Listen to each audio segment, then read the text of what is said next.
नमस्कार मेरे प्यारे भाइयों, मेरे परमात्मा के प्यारे जीवहंसों। मैं बंदी छोड़ से यही अरदास करता हूं कि आप सब मेरे भाइयों का विवेक पहले से ज्यादा और ज्यादा से ज्यादा बढ़ता ही जाए और ऐसी कोई दुविधा ना रहे जो मेरे भाइयों के मन में 1% भी घर कर पाए, क्योंकि संशय ही काल है, दुविधा ही काल है और सारी दुविधाओं से परे होके भक्ति करनी है। उलझाने वाले बहुत आएंगे, एक से एक आएंगे आपके जीवन में, लेकिन आपने विवेक की तलवार से सारे अज्ञान को काटते चले जाना है। एक भी अज्ञान आपके सामने टिक ना पाए। बहुत आएंगे भरमाने वाले, एक से एक आएंगे। जैसा कि मैंने बताया था, 2018 से मैं ये बताता ही आ रहा हूं कि 2020 आते आते बहुत से ऐसे YouTube चैनल आ जाएंगे जो हमारे खिलाफ बोलेंगे। और देखिए, एक से एक चैनल बनते जा रहे हैं, क्योंकि ये पूर्व निर्धारित था कि 2020 में ज्ञान अज्ञान युद्ध होके ही रहेगा और वो हो रहा है। इसके प्रमाण में आगे भी देता रहूंगा सत्संग में, जो ग्रंथों में इस समय के बारे में पूरा विस्तार से बताया गया है कि ऐसा समय आएगा कि धर्म अधर्म ज्ञान अज्ञान का एक ऐसा युद्ध होगा जिसमें असत्य की हार होगी और सत्य की जीत होगी और पूरे विश्व में सत्य का झंडा फहराएगा। सारा विश्व एक झंडे के नीचे आएगा, एक भाषा, एक बोली, एक नाम के नीचे आएगा। तो भाई, वो समय आने ही वाला है और आपने पूरा विवेक लगा के हर चीज को समझते जाना है और समझाते भी जाना है। इस ज्ञान को आगे से आगे फैलाने में आपने भी भरपूर प्रयास करना है। तभी एक दिन ऐसा आएगा कि पूरे विश्व में एक परमात्मा का नाम चलेगा। इसीलिए बोला गया था, जब आएगा बीसम बीसा, ना रहेगा ईसा, ना रहेगा मूसा, राज करेगा जगदीसा। यहां पर ईसा और मूसा सांकेतिक ज्ञान क्या बताया गया है कि जैसे ईसा भी एक शरीर है और मूसा भी एक शरीर है, यानी शरीरों के ज्ञान को त्याग के लोग जगदीश यानी जगत का ईश, जो सारे जगत का एक परमात्मा है, उसको प्राप्त करने के लिए आगे बढ़ेंगे, उसको जीवन में धारण करने के लिए आगे बढ़ेंगे। ये धर्मों की दीवारें, ये धर्मों के बंधन तोड़ के हर जीव सत्य के साथ जुड़ेगा, क्योंकि ये धर्मों की बुनियाद केवल 52 अक्षर हैं। अगर इन 52 अक्षरों को खत्म कर दिया जाए तो सारे धर्मों की दीवारें टूट जाएंगी। ना कोई अपने आप को हिंदू बोल पाएगा, ना कोई मुस्लिम, ना सिख, ना ईसाई, क्योंकि ये सब अलग अलग दिखाई ही इसलिए दे रहे हैं क्योंकि ये 52 अक्षरों के अंतर्गत आ गए हैं। 52 अक्षरों की वजह से ये अपने अपने अक्षर पकड़ के बैठे हैं। मैं तो हिंदू हूं, ही न दू 3 अक्षर पकड़ के बैठे हैं। मैं मुसलमान हूं, मुसलमान 5 अक्षर पकड़ के बैठे हैं। मैं ईसाई हूं, ईसाई 3 अक्षर पकड़ के बैठे हैं। तो ऐसे ही सब अक्षर पकड़ के अपने आप को दूसरों से अलग सिद्ध कर रहे हैं। जबकि कबीर साहब क्या कहते हैं कि तुम्हारा कोई धर्म, कोई जात पात नहीं है। जब तुम इस दुनिया में आए तब ना तुम्हारा कोई नाम था, ना तुम्हारी कोई जात थी, ना तुम्हारा कोई धर्म था। बिना किसी जात पात या बिना किसी नाम के तुम इस दुनिया में आए।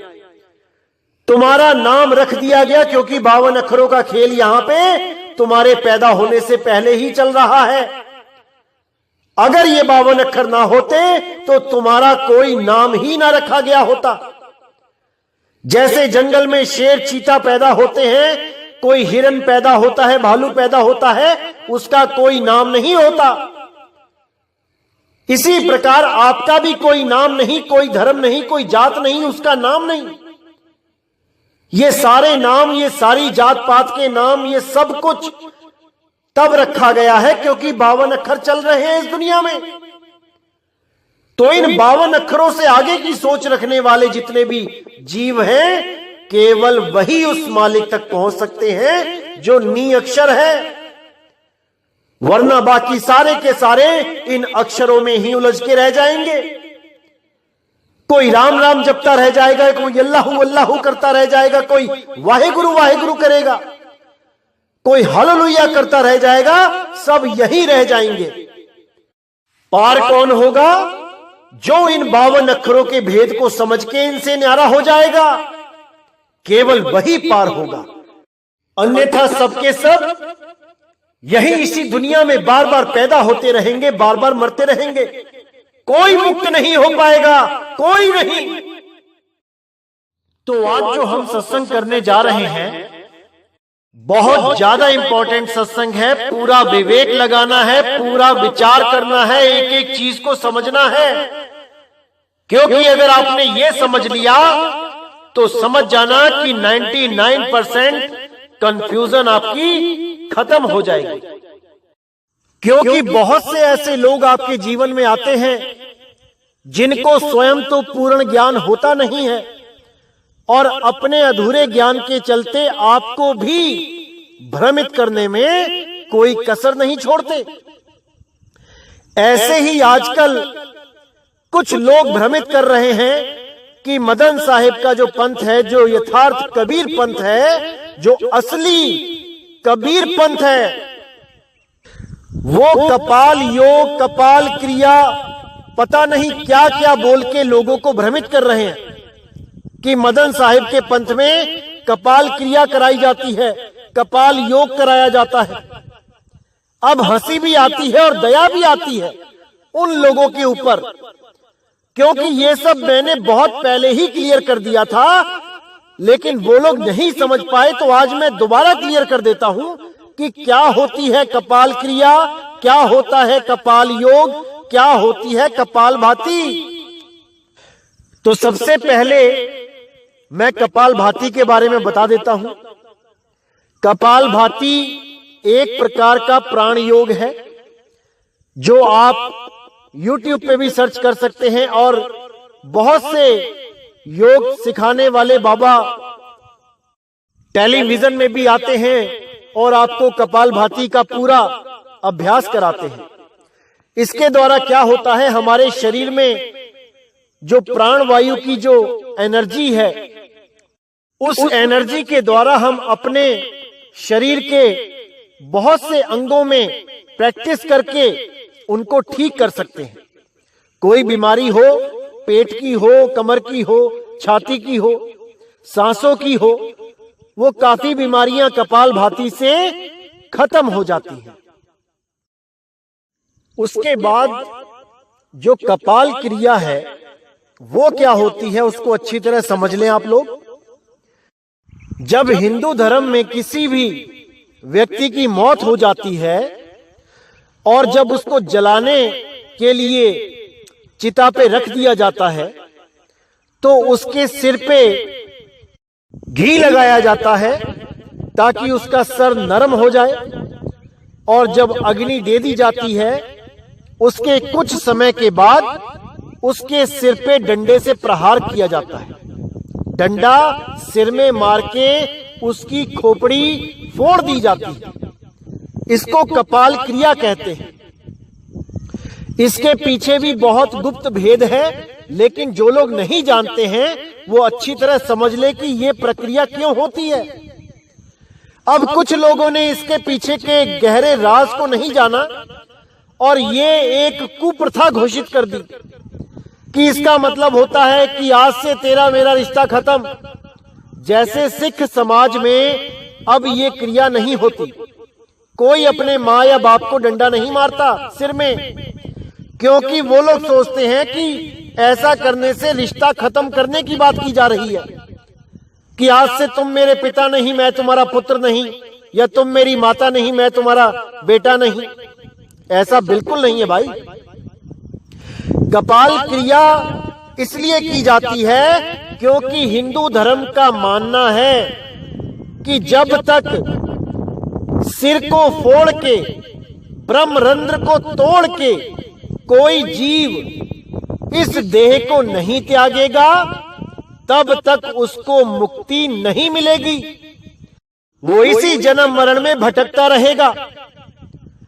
तो इस मान्यता की वजह से ये कपाल क्रिया की जाती है, सिर फोड़ने वाली, जब किसी प्राणी की, किसी हिंदू धर्म के इंसान की मौत हो जाती है। अब जो कपाल साधना होती है उसको भी अच्छी तरह समझ लें कि कपाल साधना में क्या किया जाता है।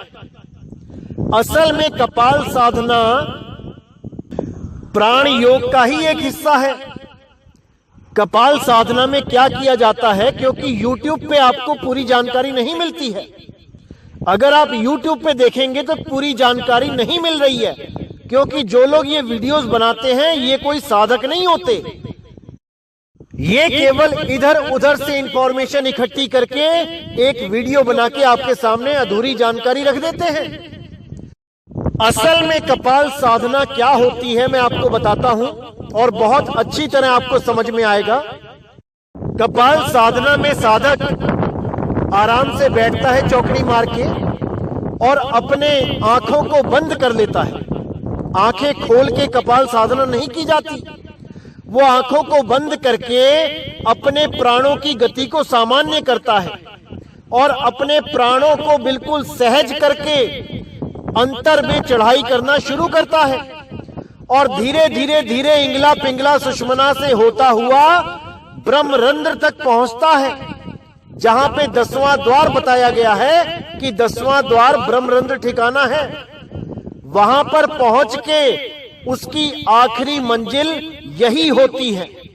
10वें द्वार को तोड़ना ही उसका लक्ष्य होता है, क्योंकि कपाल क्रिया तो मरने के बाद की जाती है, लेकिन असल में ये क्रिया, ये साधना जीते जी करने के लिए बोली गई है वेदों पुराणों में, जिसका चित्र मैं पहले भी दे चुका हूं कई बार सत्संगों में, अगर आपने देखा होगा।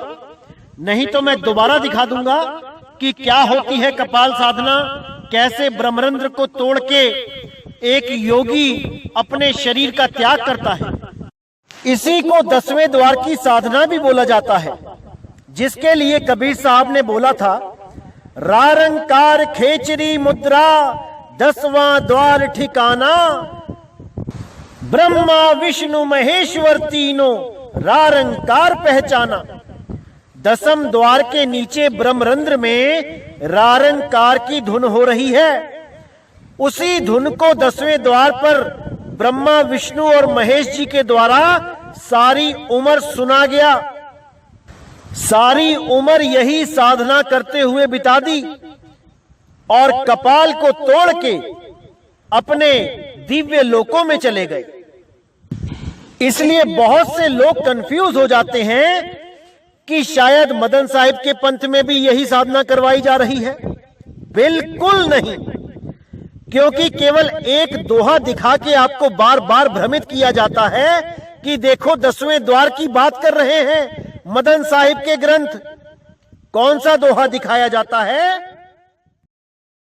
10वां द्वार गुप्त है, ब्रह्मरंध्र है ठौर, तहवां सुरती लिप्त करो, देह तजो फिर। और इस दोहे को दिखा दिखा के ये साबित करने में लगे हैं कई लोग कि देखो मदन साहिब के पंथ में भी, इस कबीर पंथ में भी 10वें द्वार की साधना करवाई जा रही है, जो ब्रह्मा विष्णु महेश जी ने भी की थी। अरे नहीं भाई, इस दोहे में गुप्त भेद छिपा है, जो केवल एक भेदी सतगुरु ही बता सकता है। अन्य किसी की इतनी सामर्थ्य नहीं जो इस दोहे को खोल सके। तो क्या कहती है वाणी? 10वां द्वार गुप्त है, ब्रह्मरंध्र है ठौर। इसका क्या मतलब है इसका मतलब यह है कि 9 द्वारे तो प्रगट हैं, लेकिन 10वां द्वार गुप्त है। उस 10वें द्वार को कोई नहीं जान पा रहा है। सबके सब शिव नेत्र को, तीसरे तिल को, आंखों के बीच में जो, भौवों के बीच में जो ललाट है, मस्तक है, उसी को 10वां द्वार मान के बैठे हैं। यही भरमजाल है। और कुछ लोग हृदय को 10वां द्वार मान के बैठे हैं, और कुछ लोग नाभि को 10वां द्वार मान के बैठे हैं। क्या कहूं मैं इन लोगों को, अपनी तो समझ से परे हो जाता है कई बार। अरे 10वां द्वार वो होता है जहां से ये जीव इस शरीर को धारण करता है, जहां से वो जीव इस शरीर में प्रवेश करता है। जब दिल भी नहीं था, जब शुक्राणु के रूप में किसी गर्भ में ये जीव जाता है, तब इसके पास दिल भी नहीं था, हृदय भी नहीं था। तब कौन सा द्वार था? 10वां द्वार। जब दिल ही नहीं था तो 10वां द्वार कहां था? कोई विचार नहीं करता। इसीलिए मैं बार बार समझाता हूं कि जब तक पूर्ण ज्ञान नहीं हो जाता, जब तक कहीं पर भी नाम नहीं लेना चाहिए, जब तक सारे कंसेप्ट क्लियर ना हो जाएं, तब तक कहीं भी नाम नहीं लेना चाहिए। इसीलिए बार बार मैं इंतजार करने के लिए बोलता हूं कि अभी 100, 125, 150 सत्संग सुन लो, हर चीज क्लियर कर लो, तब इस पंथ में आके नाम लो भाई। अभी जल्दबाजी मत करो। अभी बहुत से काल के दूत आएंगे जो आपको भरमाने में कोई कसर नहीं छोड़ेंगे। इसलिए आपने हर चीज को अच्छी तरह समझना है। तो क्या कहती है वाणी? 10वां द्वार गुप्त है, ब्रह्म रंध्र है ठौर। यह साफ बता दिया गया कि 10वां द्वार कहां पे है और उसका ठौर कहां है। ब्रह्म रंध्र है ठौर, यानी उसका आखिरी जो हद है वो ब्रह्म रंध्र है। अब आगे ध्यान कहां लगाना है? ब्रह्मरंध्र में लगाना है, या ब्रह्मरंध्र से नीचे लगाना है, या ब्रह्मरंध्र से आगे लगाना है, या और ऊपर लगाना है, या और 8 अंगुल ऊपर लगाना है, 5 अंगुल ऊपर लगाना है, 2 अंगुल पीछे लगाना है? कहां लगाना है? जब तक ये नहीं समझ में आएगा, जब तक ये वाणी कोई समझ ही नहीं सकता। तो साफ बोल दिया कि 10वां द्वार गुप्त है, ब्रह्मरंध्र है ठौर, तहावा सुरती लिप्त करो, देह तजो फिर और। यानी कि जहां गुरुजी भेद बताएंगे वहां पर, यानी 10वें से परे, 10वें पे नहीं, 10वें से पार हो जाना है। क्योंकि अगर 10वें से पार नहीं हो पाए तो भाई आना जाना लगा रहेगा। ध्यान 10वें में नहीं लगाना है, 10वें के पार लगाना है, जहां तुम्हारा सत्य स्वरूप है, जहां तुम्हारा असली नाम है, निज नाम है। इस देही में तुम्हारा नाम नहीं है, वो सतनाम इस देही में नहीं है भाई। वो सतनाम अजूनी है, अजूनी, जिसके लिए बोला गया अजूनी सैपंग गुर प्रसाद। जब गुरु का प्रसाद मिलता है तब उस अजूनी परमात्मा का भेद मिलता है। उसको जून के अंदर नहीं ढूंढना है। जून यानी 84 लाख जून, यानी शरीर, शरीरों के अंदर परमात्मा नहीं रहता भाई। ये तो किराए का कमरा है, पता नहीं कब खाली करना पड़ जाए। इसीलिए कबीर साहब ने बार बार बोला, नहीं प्राण में, नहीं पिंड में, इस पिंड में मैं नहीं रहता हूं भाई। कहीं गलती से इस पिंड के अंदर ध्यान मत लगाने लग जाना, नहीं तो ऐसी दुर्दशा होगी कि कोई नहीं बचा पाएगा। इसीलिए साहिब ने बोला, खुले कपाट शब्द झनकारी और पिंड यंड के पार, सो देश हमारा है। पिंड और अंड के पार। और ये लोग सारे जगत के जितने भी अधूरे गुरु हैं, ये सब पिंड के अंदर ध्यान लगवा रहे हैं। किराए के कमरे में ही कहते हैं कि महल तुम्हारा किराए के कमरे में है। अरे भाई, जब किराए का कमरा भी नहीं बना था तब हमारा महल कहां था? कोई नहीं समझ पाता इस बात को, कोई नहीं जान पाता। सबके सब भेड़ चाल में ही लगे हैं। और अब तो ऐसे ऐसे लोग आ गए हैं जो देही गुरु की बात करते हैं कि देही गुरु धारण करने की जरूरत ही नहीं है, क्योंकि देही गुरु आपको पार नहीं करवा सकता।